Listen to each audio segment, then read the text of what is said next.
Ladies and gentlemen, good day and welcome to Birlasoft Limited Q1FY23 earnings conference call. As a reminder, all participant lines will be in listen-only mode. There will be an opportunity for you to ask questions after the presentation concludes. Should you need assistance during the conference call, please signal an operator by pressing star and 0 on your touchtone phone. Please note that this conference is being recorded. I now hand the conference over to Mr. Vikas Jadhav from Birlasoft. Thank you, and over to you, sir. Thank you, Tanvi. So good evening to everyone. This is Vikas from Investor Relations team, and joining us on this call, we have our CEO and MD, Mr. Dharmendra Kapoor, DK as we call him, CFO, Mr. Chandrasekhar Tyagarajan, Chandru as we call him, Mr. Roop Singh, who is our Chief Business Officer, Mr. Sri Rangnath Kulkarni, SK as we call him, our Chief Delivery Officer, and we have also Mr. Arun Rao, who is our Chief People Officer. So we'll begin the call with opening remarks from Mr. Kapoor. So please note that anything that we say on this call on the company's outlook for the future is a forward-looking statement and must be read in conjunction with the disclaimer mentioned in our Q1FY23 investor update, which has been sent to you and also uploaded on the stock exchanges. So with this, I'll now hand over the call to DK. Over to you, DK. Thank you, Vikas.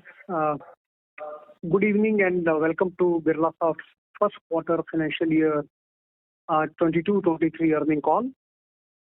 We have begun the new financial year on a steady note. Q1 revenue was at $148.6 million, registering a sequential growth of 1.5% and a year-on-year growth of 15.8%.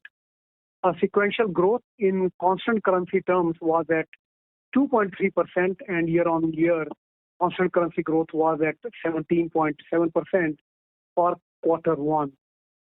New deal momentum continues to be good with wins of $112 million in Q1, which is up by 19% in a year-on-year basis. The total TCV wins were also healthy at $185.1 million. EBITDA margin stood at 14.7%. We have seen the margin getting impacted due to high cost hiring and mid and junior level promotions, drop in utilization investments and were aided by rupee depreciation. We have switched to reporting attrition, which is more in line with the industry and factors early attrition. The good news is that we have seen a drop in our LTM attrition number, which fell from 29.4% in Q4 to 27.9% in Q1, a drop of about 150 BPS. However, needless to mention, it still remains elevated, and we expect to see a further drop going ahead, which will help support margins going ahead. PAT stood at $15.5 million and was up 0.7% year-on-year and down 12% quarter-on-quarter. INR PAT was at rupees 121 crores, up 6.2% year-on-year and down 9.2% year-on-year. 6.2%, I think, quarter-on-quarter. In verticals, the growth was led by BFSI and manufacturing verticals.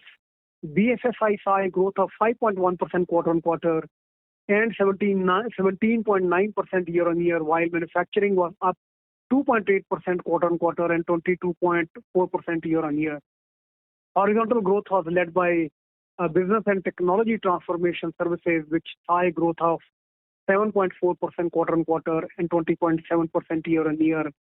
That clearly shows that slowly and surely we are becoming an enterprise digital company, and our revenue around digital is growing faster than the traditional services.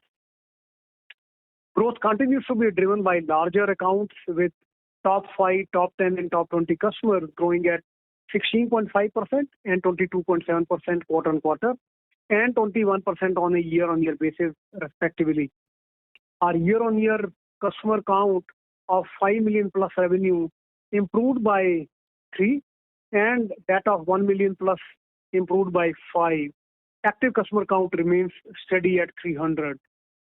The headcount at end of Q1 stood at 12,565 and saw an addition of 361 professionals quarter on quarter and the addition of 1,057 professionals on a year-on-year basis.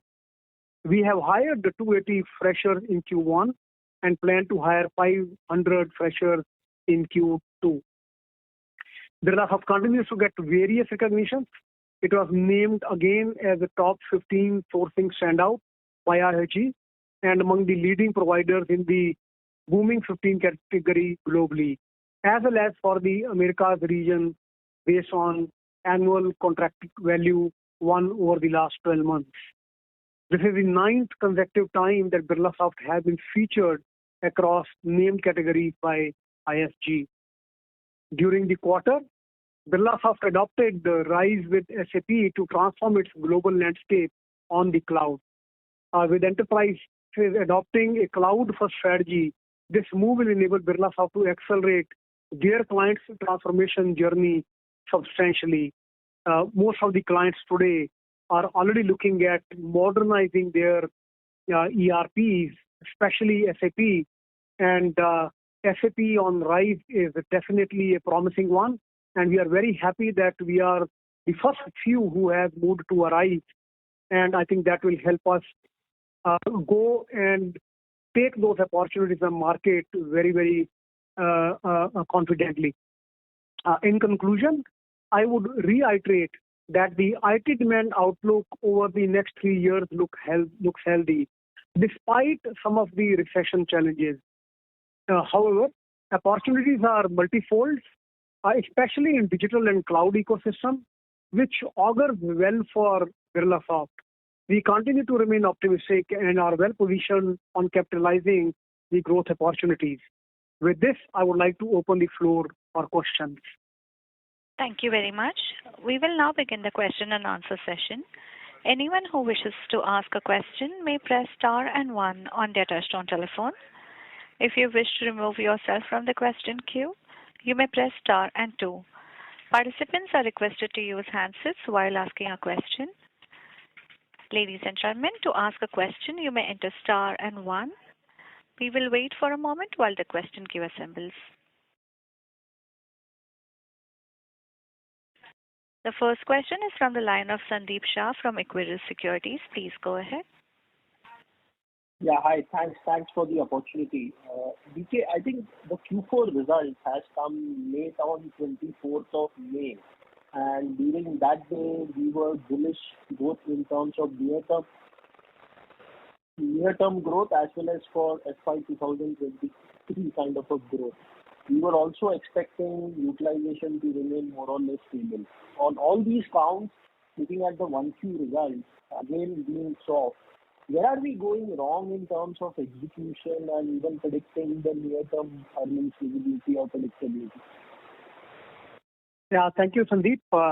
No, I don't think that we are going wrong anywhere, but I think there are few reasons that are to be looked at considering the situation that is there. I think the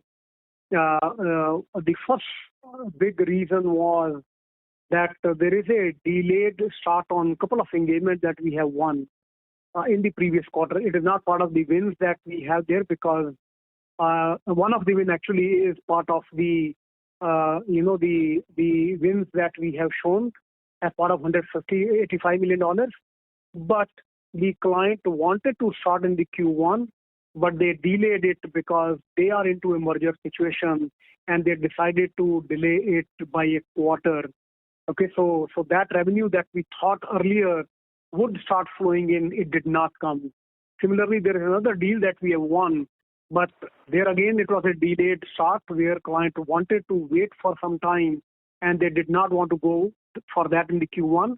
It will get closed in the Q2 and some revenue will start coming into the Q2. So that also impacted us for the Q1 revenue. So these are the two engagements that are the large customers for us, or the large, one of them is a new customer, large engagement, but second is an existing customer, again a large engagement, which is where we could not get the revenue that we thought and it was part of the plan. And it is primarily due to the transformation that they are doing or undergoing in their organization, and they took more time than what we thought that they will be able to do that. So that is one challenge that was there. Second, as I earlier also said that and I said that in the previous quarter, there is going to be a revenue rationalization, or not rationalization, but normalization for us in one particular vertical for the 2 quarters. We took that normalization first and in the previous quarter, and the second was in this quarter. Okay, so that was a planned one, and that is also another normalization that happened. Third is there's a little bit of supply constraints that continue to happen despite that we are seeing lesser attrition, but at the same time for every organization, the joining ratio dropped during this time, because you would have seen some of the reports where there are regrets with the new joinees. Have they joined the right place, and will that fit into their scheme of things or not? And we have seen that ratio dropping a little bit, and that also had an impact, because when you do not get those people join in time, you end up not getting the revenue that you planned for. So these are the 3 reasons why I say that it doesn't. There is nothing wrong, because wins-wise, if you look at, I continue to see that the wins are happening.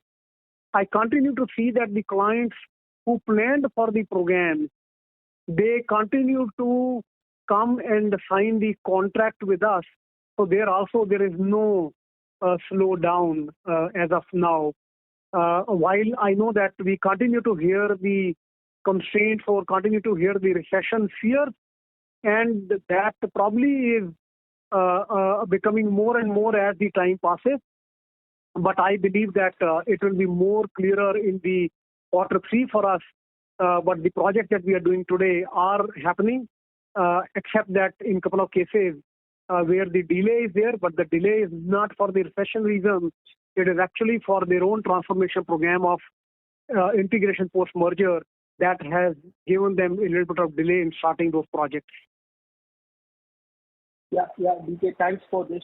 But this we were not knowing on 24th May, where we were already 2 months in the quarter for the Q1 as a whole. So this has been a surprise, all 3 elements being used for post 24th of May. Sorry to interrupt, sir. Your audio was not very clear, Sandeep Shah. Can you please repeat your question? Yeah, DK, thanks for the explanation. So what I'm asking is, all these 3 reasons which you have said were not known on 24th of May when we were already 2 months into the quarter? So I tell you, we actually started some discussions and plan already, considering that the discussion on the contract will get finalized in a week or 2 weeks. And we never knew that it will not begin. In fact, that is what actually has hit us on the utilization as well, because when that gets delayed, it hits your utilization and it increases your bench, because we had hired the people to go ahead and start working on those projects. So no, it was not clearly known, but we had already started. Then we had to scale back, because the discussion with the client was that we will have to move it by few weeks before we start these engagements. Okay.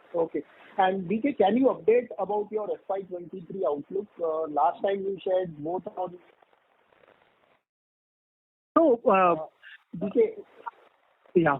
Both in terms of US dollar revenue growth and on EBITDA margin for FY23 versus last time you said both will surpass what we have done in FY22.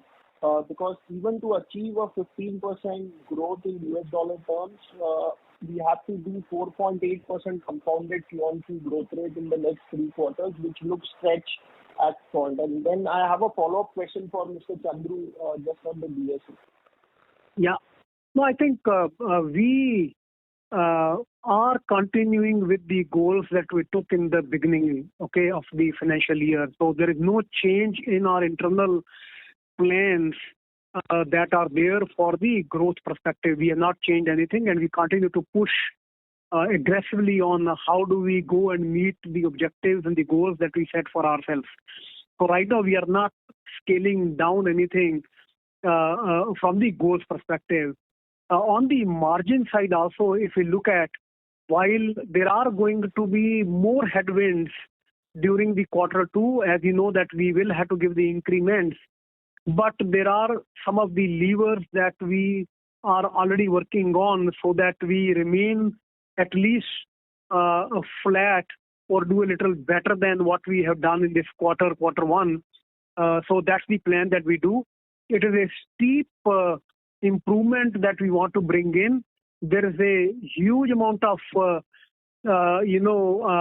focus that is there on improving our margins, and I would like to, at least for the Q2, I would like to remain flat or improve a little bit on top of that. But then in the Q3, by that time there are other productivity levers and all that will kick in, and probably we will improve in the quarter 3 and quarter 4 again then, so that we deliver more than 15%. Okay, but this quarter came with a significant higher headwinds, for simple reason that we did not get the revenue that we thought, as I explained earlier, and whereas we had taken the cost already.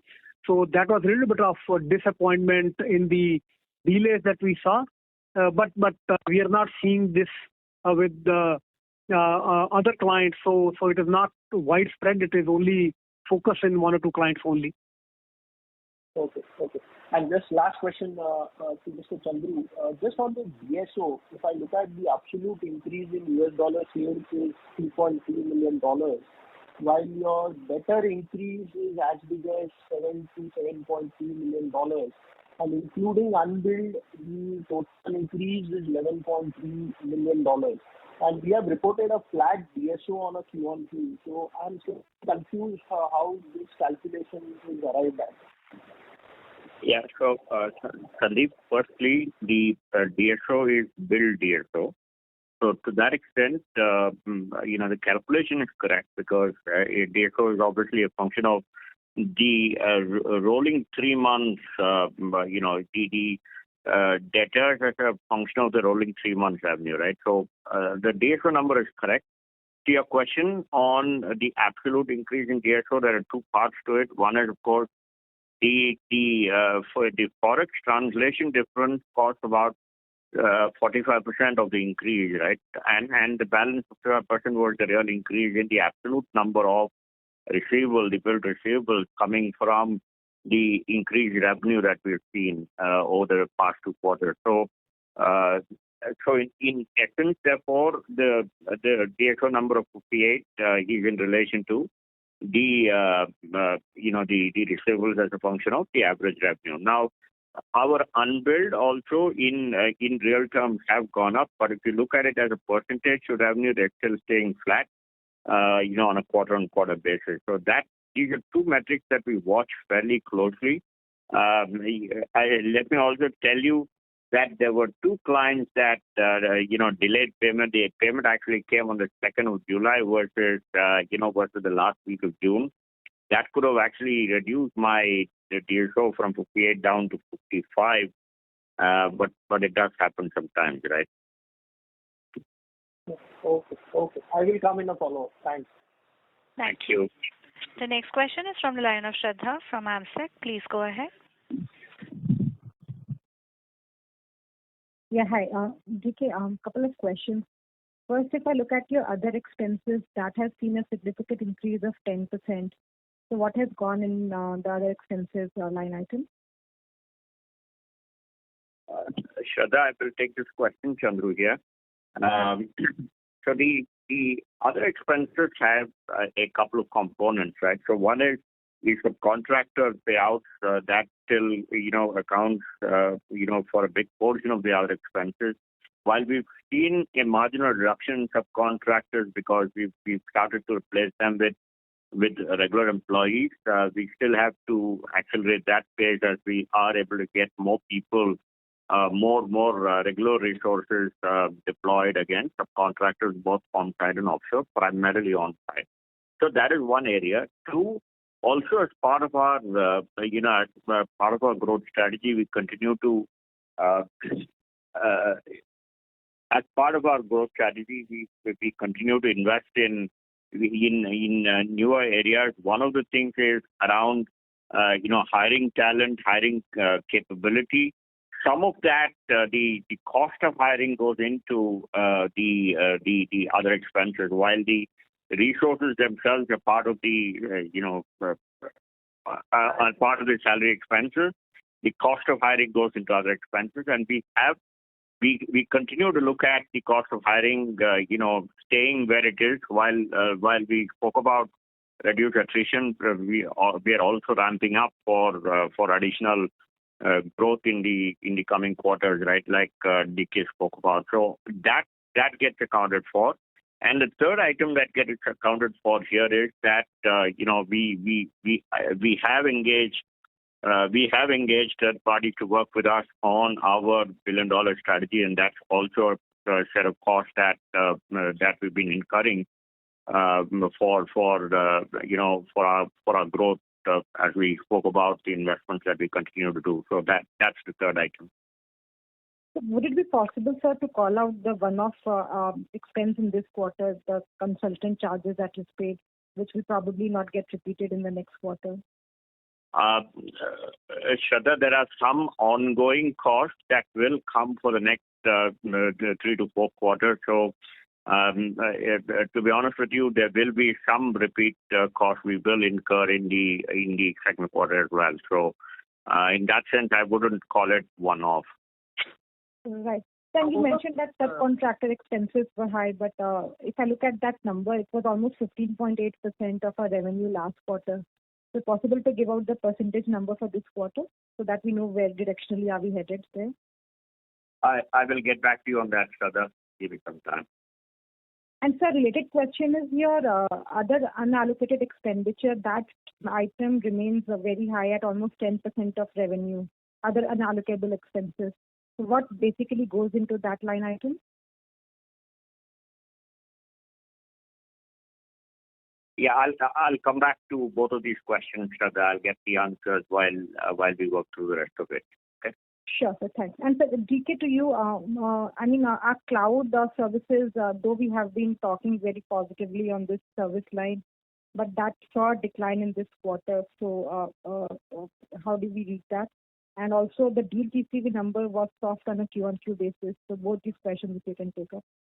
Yeah, so on the cloud side, absolutely one of the work that is going on the strategy for $1 billion. One is actually around the cloud.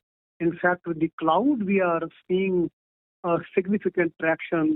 So a little bit of up and down with the quarter. I don't think that should be seen as a trend because with the cloud, we are going to definitely grow significantly higher than the rest of the traditional services. You would have seen now we have joined hands with Google also, and after that we made 2 wins as well along with Google, and there's a significant amount of focus is there on to set up a new GTM, keeping in mind the partners with Microsoft as well as with Google and AWS. So on the cloud side, I am absolutely upbeat that the revenue for us is going to grow.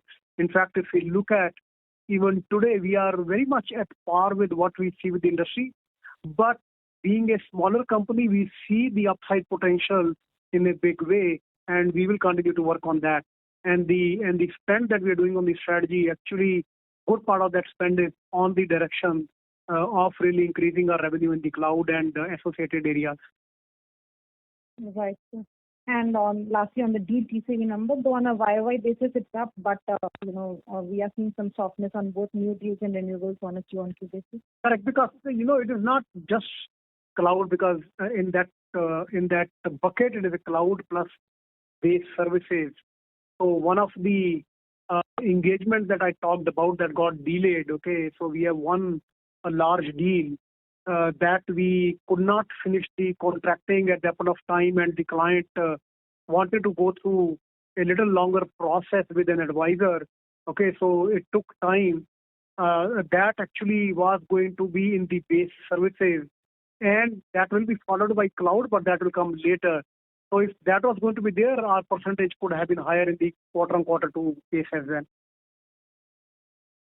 Right. Yes. That's helpful. Yes. Thank you. Thank you. The next question is from the line of Mihir Manohar from Carnelian Asset Management. Please go ahead. Yeah, hi. Thanks for giving the opportunity. DK, you mentioned about the two engagements, which got delayed in this particular quarter. I mean, if you could quantify them, and how should we see these accounts ramping back? That was the first question. And the second was on the Europe. I mean, we saw quite a sharper contraction in Europe. So how should we read this, and what is leading to this contraction in Europe? So if you look at these deals, these are in the range of $15 to $20 million. Both the deals are of that range. Okay. And that hopefully we will now go and declare that in the Q2. And I wish it was started at that time and it would have given some good revenue in the quarter one as well. So that's the size of the deal. Contraction on the Europe side is more towards when we look at, and Chandru, if and let me know if I am correct with that, it is mainly, we are actually flat, but percentage-wise it will look smaller because the dollar has appreciated against the euro as well. And when you convert that revenue into the dollar, the dollar equivalent becomes a little smaller. But we are pretty much flat in Europe quarter on quarter. Sure, yeah. And lastly, on the Google Cloud, I mean, digital transformation, I mean, the update that you mentioned. So how should we read this? I mean, what significance does it have? If you could throw some more light on that. So on the cloud side, to be very frank, we always, as you know, that we mostly kept our focus on, digital services as a larger umbrella. While we have been working with our partners as well as with our clients and going and taking up the opportunity. It is the first time that we are putting the GTM in place for cloud. While within every vertical and within every horizontal, we were addressing it. But now we are putting a GTM focus. That means that there will be someone who will be focused just on the cloud, because cloud doesn't come only in the cloud and base services. There is a significant amount of cloud that has started to happen in the business and technology transformation services as well. And we should look at not only migrating organization to the cloud, but what is that we can achieve once they are already on the cloud, and what more can be achieved, because there is a lot of transformation that happens once someone moves to the cloud. So now we have broadened our horizon from that perspective. So what we are doing is we are picking up cloud as the bucket, okay, and we are looking at what kind of services can be there at various stages, starting from the consulting to the migration to the modernization and then finally transforming. Okay, so we are looking at what could be the offerings and how do we go and address every offering rather than trying to restrict ourselves only to fewer offerings and going there. Now that we have a significant amount of cloud revenue with us, we believe that we are in a good position where we can actually participate in the transformation program also for our customers. And that is the focus that we are working on. Sure, got it. That was from my side. Thank you. Thank you. Thank you. The next question is from the line of Abhishek Shindarkar from InCred Capital. Please go ahead. Hi, thanks for the opportunity and congrats on a good quarter. Sir, I think I heard you that one of the challenges in the customer impacted the cloud and base services business. If you can just highlight, was there any enterprise solutions related work there as well? That is one. And from a vertical standpoint, is it largely reflected in the energy and life sciences vertical, or the manufacturing piece is also witnessing the moderation because of these customer specific issues? Yeah. So I talked about the two clients. One of the client is purely enterprise solutions. One of the client, okay. The other client has a smaller piece, but because it is more into the kind of total IT outsourcing. So definitely enterprise solution is also a piece, but a smaller piece. But the other engagement that I talked about, it is purely the transformation program on the enterprise solution side. So yes, if I put it together, both of them, about 50% of that will actually be enterprise solution. Okay, great. So,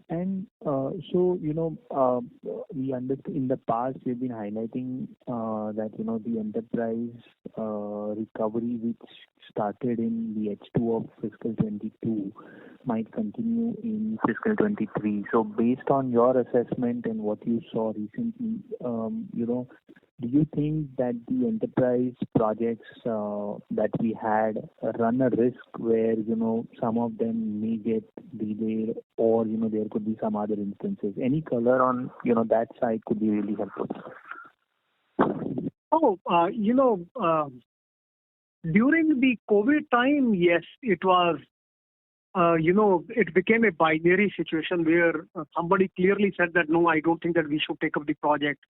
Okay, and then they kind of stopped it at that point of time, not for the reason of the investments and all that, but for the reasons that even the talent was not available on site for them to really execute those projects, because most of those projects will actually begin with a lot of planning and consulting where you require on-site presence along with the customer.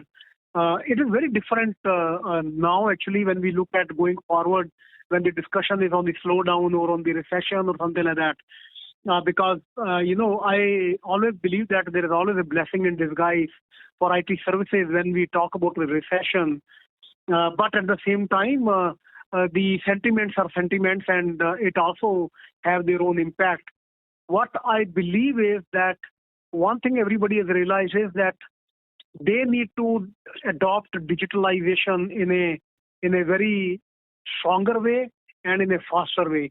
So that is no more if and but. It is all about that, a matter of survival.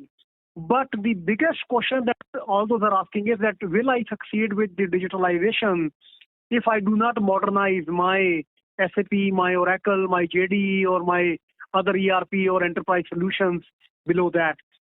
So what is happening is that they have realized during this time that they will need to take the underlying transformation also if they want to get the right benefits from the digitalization, because you can very easily imagine that most of the data and the processes lie within the enterprise solutions. And when you have to get the digitalization done, you need to invoke the value of the processes and the data that lies in the enterprise solutions. So they definitely want to continue to modernize. They want to continue to go ahead. That's the discussion that I am seeing most of the time. Nobody's saying that, no, right now we'll not drop and now we will only look at doing it in the next year. So far, that discussion is not coming up. Great, sir. Thank you for a detailed explanation. Thank you and best wishes. Thank you. Thank you. Yeah. Sorry to interrupt. There was a question from Shraddha Agarwal. I just thought I will respond to the two outstanding questions. Right? So one was subcontractor expenses. The question was, what is the percentage to revenue in Q1? The percentage revenue in Q1 was kind of flat quarter to quarter, Shraddha, at the overall level. Like I said, we've started to see a reduction at the end of the quarter, so we should see improvement in the second quarter. The unallocated expenses in the segment report relate primarily to SG&A, which is our selling, general admin expenses. It also has, spend on our practice, the practice leaders and practice estimates that we have hired in the first quarter.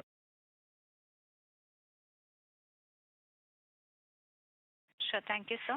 Should we move to the next question? The next question is from the line of Sameer Dosani from ICICI Prudential AMC. Please go ahead.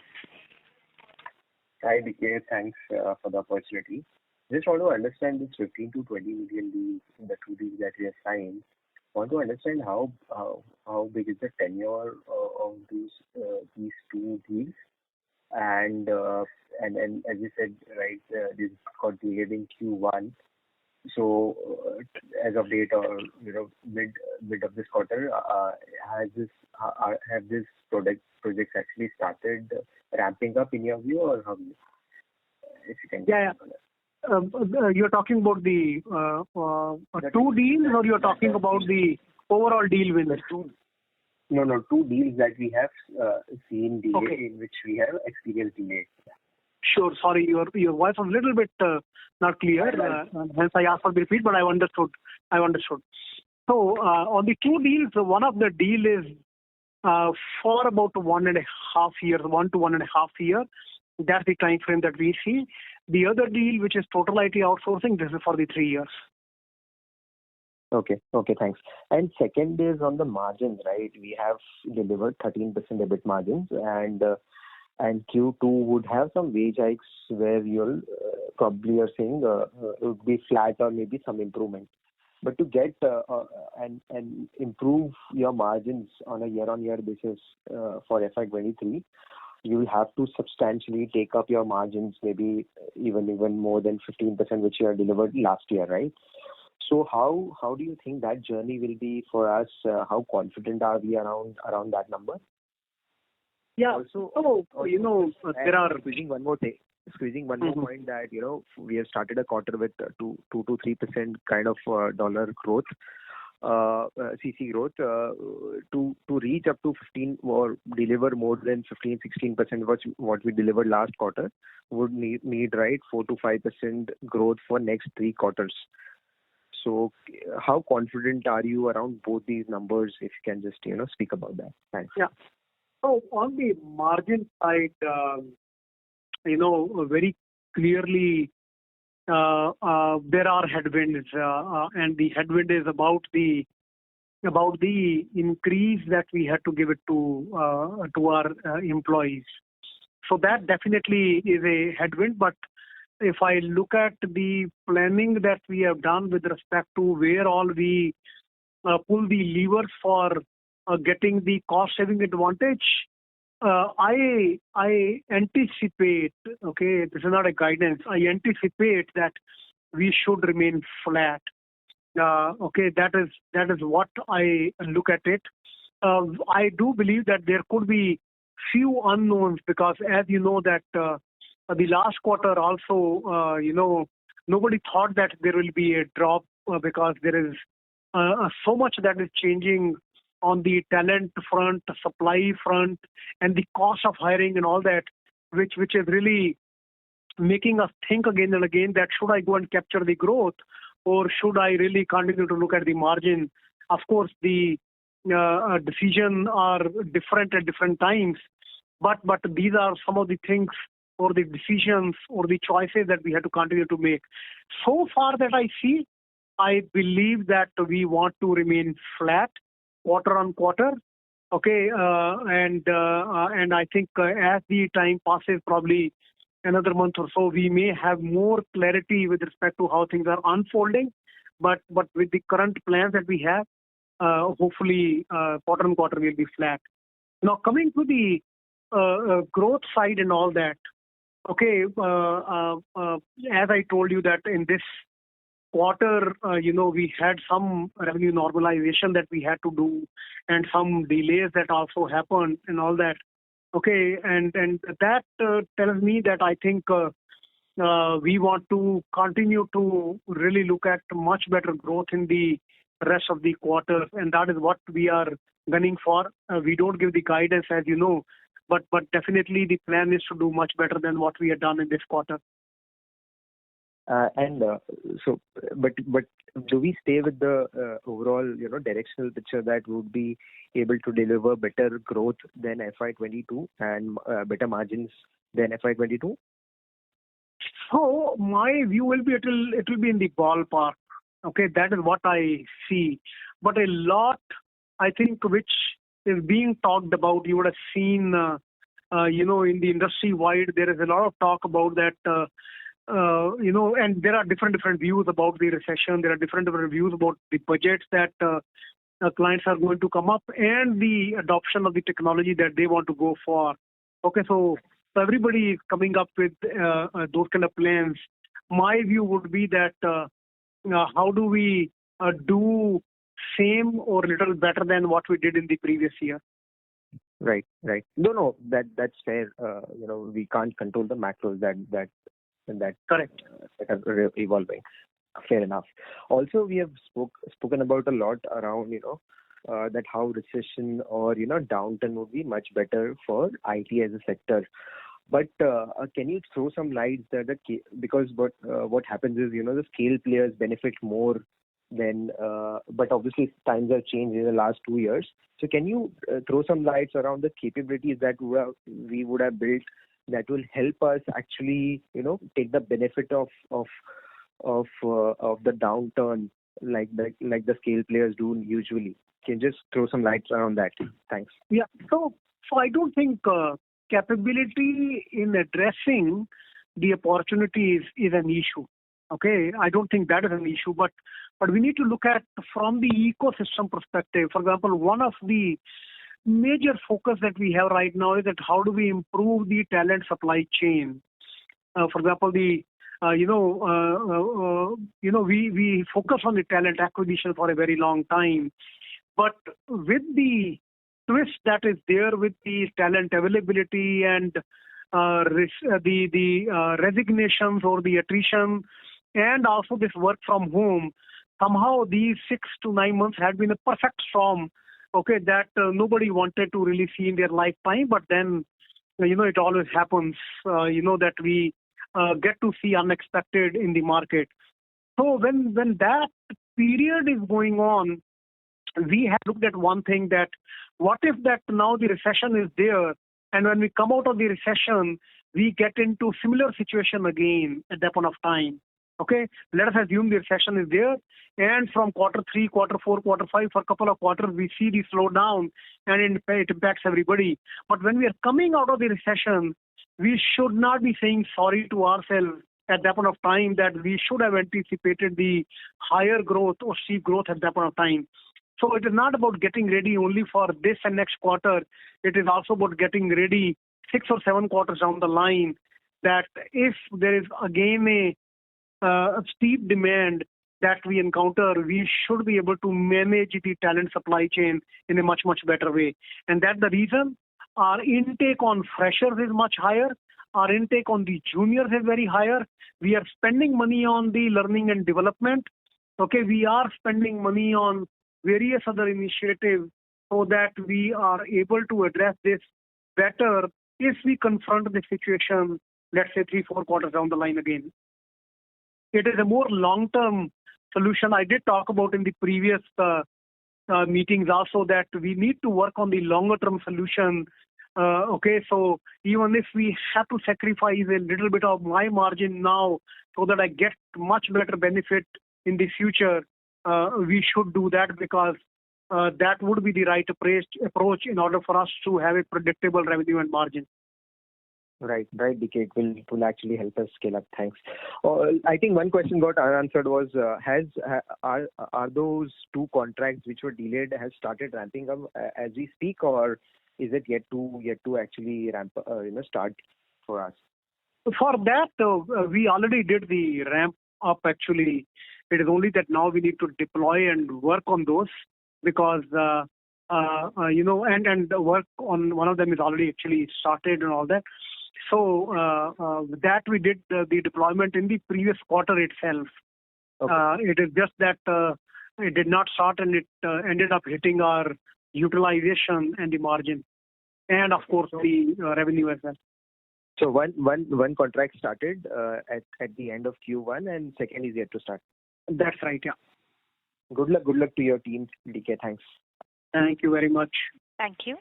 The next question is from the line of Dipesh Mehta from MK Global. Please go ahead. Yeah, thanks for the opportunity. DK, a couple of questions.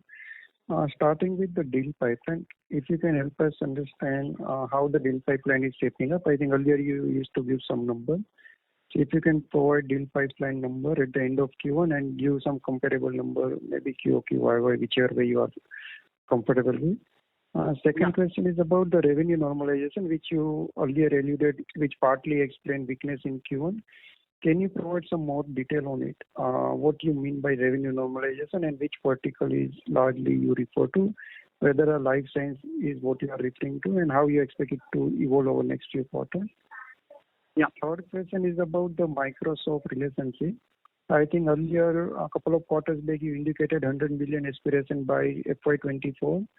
So if you can provide some update where we are in that journey from that relationship and how it is scaling up. And last question for Chandru is about the OCF. OCF remained weak this quarter. It was negative. So if you can provide some sense what explains it. Thank you.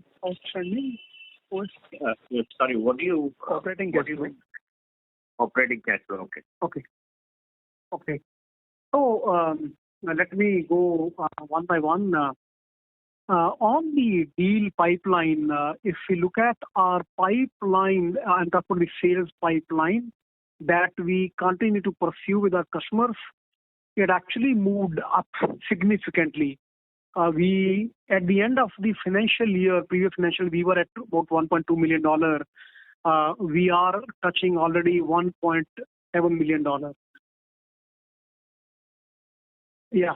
So that is the $1.7 million is onto the sales pipeline and all that. When it comes to the billing pipeline, I do not have the number upfront with me, but let me check and come back by the time I answer other questions. So I will answer that. Let me come back to the revenue first, the revenue normalization. The revenue normalization, as you know, it is the same account that we talked about and the same vertical that we talked about in the life sciences last time also. It is the planned normalization because generally when you have the large deal and when you have the run and change part at different times, when the project finishes, your revenue will get softened and get more steady going forward. And that is where we are. And we had to do that over the 2 quarters. We have done most of it already. It is only about $500,000 that is there, which probably we will do it in the next quarter. But we may actually be able to get that also.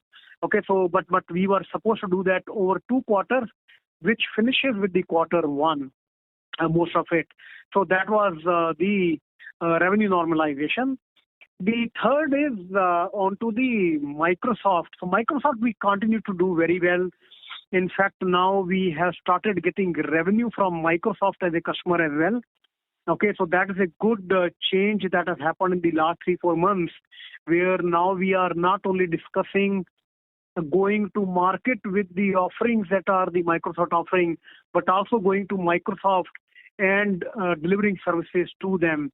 So we remain very, very upbeat on the Microsoft side, and I believe that we should be able to achieve our goals of being a $100 million partnership in time for us to really achieve that. Yes, to your question on the operating cash flow, there are a couple of items. One, we spoke about the increase in receivables, both the billed and unbilled receivables. We spoke about that a little earlier. That was one item. The other, we also had lower financial liabilities coming from the fact that we had to pay out the variable performance incentive in the first quarter based on our performance in FY22. So net result of that is that we did have movement in working capital that caused a lower operating cash flow in Q1 versus the prior quarter. What one should look OCF to EBITDA conversion, if you can provide some sense from full year perspective? Thank you. Sorry, ask that question again, please. OCF to EBITDA conversion, what is the right number or optimal number one should expect from Birlasoft on a full year basis? Let me get back to you on that question, please. While we go ahead, I'll come back to you in a moment. Dipesh, do you have any further questions? No, thanks. Thank you. We'll move to the next question from the line of Devang Bhatt from IDBI Capital. Please go ahead. Yeah, hi. Thanks for taking my question. So, how much utilization can improve in the next quarter based on your deal ramp-ups? And what kind of subcon cost you expect to reduce? What kind of quantum of wage hikes in Q2 will be there in the impact? And is there any transition cost in the large deals that would impact the margin? Sorry, just repeat the last line that you said. So, is there any transition cost in the large deals that might impact the margins in the near term? Okay. So, utilization, I believe that we should be able to come back to the levels that we used to be. Anything between 84 to 85% is something that we have delivered, very consistently. So, I don't think that should be too much of an issue for us. When it comes to looking at the quantum of wage hike, I expect that it will be approximately closer to 3% average that we believe will be an impact due to the wage hike. There is some wage hike that we have done in parts for some of the people in order to retain them over a period of time. So that means that we will have to do it in such a way that we keep the impact to around 3%. Okay, so and then that plan is there in place, and I expect that anything from 2.5 to 3% is what we will get the impact on that frame, perspective. On the transition side, there will be a minor transition impact that might come. I don't think it will be a very significant one in the overall scheme of things. So it is not going to change in the big way. Yes, we do have the transition for one of the deals that we are talking about, but I don't think there will be too much of an impact on that front because some of the costs that we had to take in order to create the plan have already been taken. Okay, so incremental will be not as much. And how much subcon cost you expect to reduce? And secondly, if the macros turn worse, what percentage of revenue is susceptible to be impacted? I mean, what percentage of revenue will be impacted, do you think? Sorry, can you ask the second question again, please? So if the macros turn worse, what percentage of revenue you think would be impacted because of the macros, or there might be some halt to your, or there may be delay in, ramping up those kind of deals? Okay. So let me, Chandru here, let me answer the first question on reduction in your subcon cost. The expectation is that we will gradually improve on our subcon spending from the current levels of sub 16% of revenue. My expectation is that we should be able to shave off, at least 100 to 150 basis points, in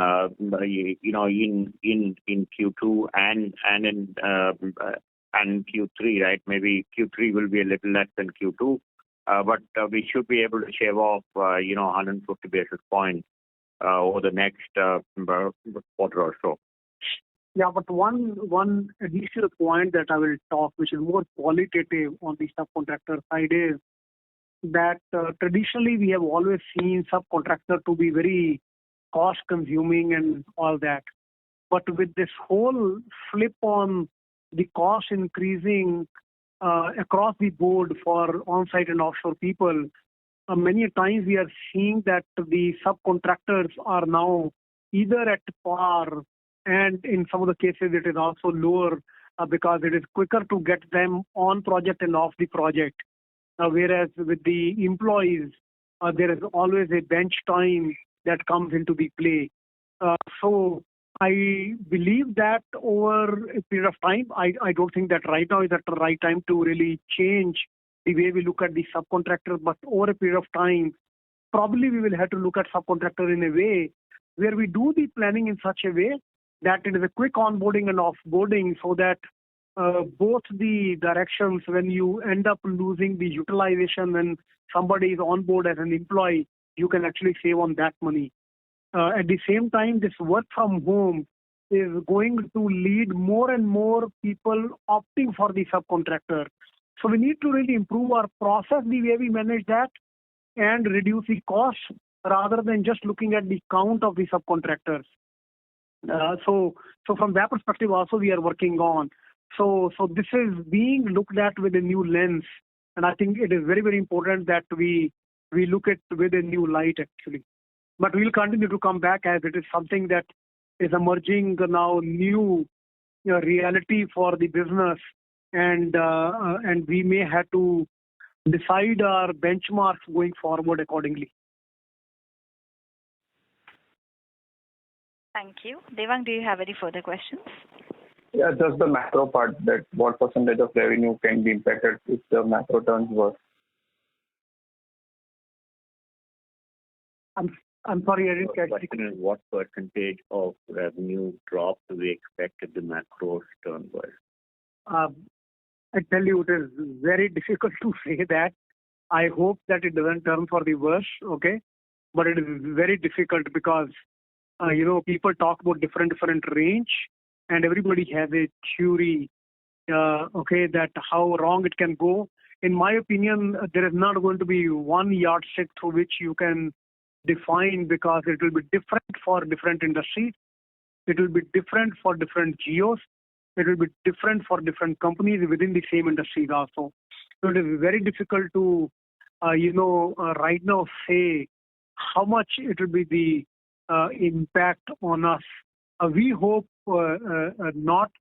We hope that we continue to grow, the way we have planned, and there is no adverse impact it comes.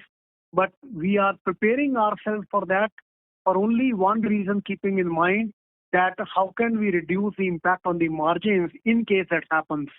So that's the focus area that we are looking at. But it is very difficult to really put a finger on what figure that would be. Okay, thank you. Thank you for taking that. Thank you. There was a question on OCF, so I just thought I will quickly respond to that. The OCF number as we go forward for the rest of the year, to my mind, will clearly depend on a couple of things, right? One is, of course, managing our working capital, to make sure that we continue to drive higher collection, keep our receivables in check, and also make sure that we manage the unbilled component, as we spoke earlier. The ideal, of course, I would say ideal, of course, is 100%. But we will have to work through this for the rest of the year, given some of the headwinds we spoke about at the macro level. While I do not see any concerns from a credit standpoint and from a receivable standpoint, I also think we'll have to look at what kind of AR days we end up having to sign up to with some of our newer clients in the new geographies where we are having a lot of push, particularly in Europe, where typically payment days are longer than in the US. But this is something that we'll continue to watch closely. Thank you. The next question is from the line of Sandeep Shah from Equirus Securities. Please go ahead. Sandeep Shah, your line has been. Thanks for the follow-up. Thanks for the follow-up. Just for the previous question, for the two delayed contracts, as we are in the first week of August, you said one of the delayed contracts has already started at the start of the quarter, and the another is yet to start, right? Is it the right understanding? So the other one is yet to start, yes, correct. Okay. And DK, in terms of enterprise solution, being recession could be a worry. Are you worried about your growth plans and the budgeting for the enterprise solution if recession happens? Because that could be termed as a discretionary IT spend for some of the clients as a whole. No, I don't think so. In my opinion, the enterprise solutions, if you look at, slowly what is happening is that they are also becoming digital, and hence, their growth also is coming in the newer area of modernization. So everybody is going after the digitalization, and when anybody is doing in the span of the enterprise solution, then that continues to happen. So traditional,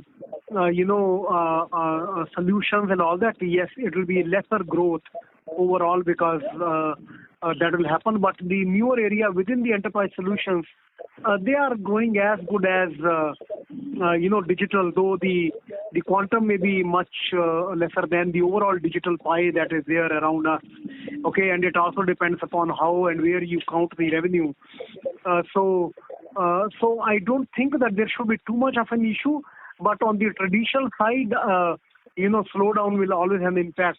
But I believe that it will be limited and lesser than what we actually saw during the COVID times. Okay. And just a clarification. Yes. And just a clarification, DK, what could have been a quantitative impact of these two deals got delayed? If they could have realized on time, how the growth could have looked like in the first quarter? And second, on a wage increase, the 2.5 to 3%, are you saying a margin impact in 2Q? Or are you saying it's an average wage hike to be given to the employees as a whole? And where are we in terms of the annuity revenues or a sticky revenues as a percentage to the total revenues, which we used to disclose earlier as a whole? So the 2.5% to 3% was the not the margin impact, but it is percentage of the revenue. Is that right, Chandru, that we have that percentage that we computed? Yes. Yeah, it's the percentage of the revenue that is there. Okay. There are other factors through which we are improving it also. Okay, so that's a case on the revenue side. And when it comes to the deal, I believe that we could have got approximately $2 million of the revenue if it was going to start in time. Okay. And in terms of annuity revenue? Annuity revenue stands at 71%. Okay. So we are slightly off track in terms of our target of 75%, which we were targeting by Q4 of FY22, right? Yeah. So, what has happened is that now the deals that are coming, as we have, I think, taken that point multiple times, that the deals are shorter, okay, and the quicker deals and not the long-term deals. So from that perspective, it does have impact on the annuity revenue. And second, more and more digital deals and the transformation deals are becoming project-based. And in fact, this is being seen that the project revenue for almost every company has become more than what it used to be earlier. We thought that we should be able to reach at 75%, but I think 71%, I always said, is the ideal. I mean, 75% is ideal, but 71% is a good, percentage for us to continue to follow, and we remain at 71%.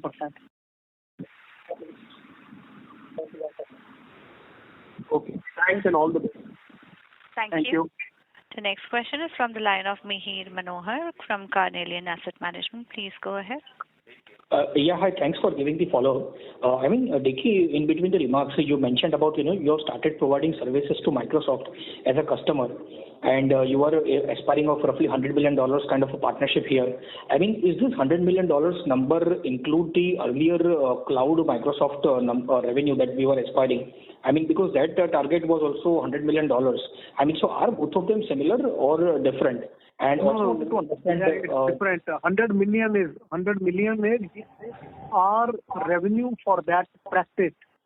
Okay, it will include revenue being sold to Microsoft as a client, plus the revenue that we sell on the services on the Microsoft platforms to any other customer.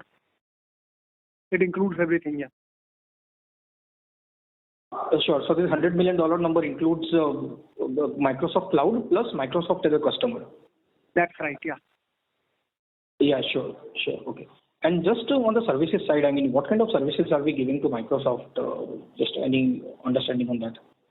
So most of these are actually either on the Microsoft Dynamics side. It could be CRM or it could be the other enterprise solutions that they have, and on the cloud as well. Sure, yeah, that's it from my side. Thank you. Yeah. Thank you. This was the last question for today. I now hand the conference over to Mr. Dharmender Kapoor for closing comments. Yeah.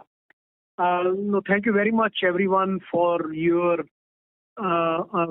participation and the questions that you asked. Yes, we could have done better in the quarter one, but you know, there are always going to be some times where there are unforeseen items that come in front of us. But we stay confident that from the capability perspective, from the client perspective, from the way we are winning the deals and how our pipeline has increased, we stay confident that we are on the right track. And I believe that that should give the confidence to us and to everyone around us that we will continue to do better. With that, I wish good luck to all of you as well as to us for the next quarter. Thank you very much. Thank you very much. On behalf of Birlasoft Limited, that concludes this conference. Thank you for joining us, and you may now disconnect your lines. Playback is complete.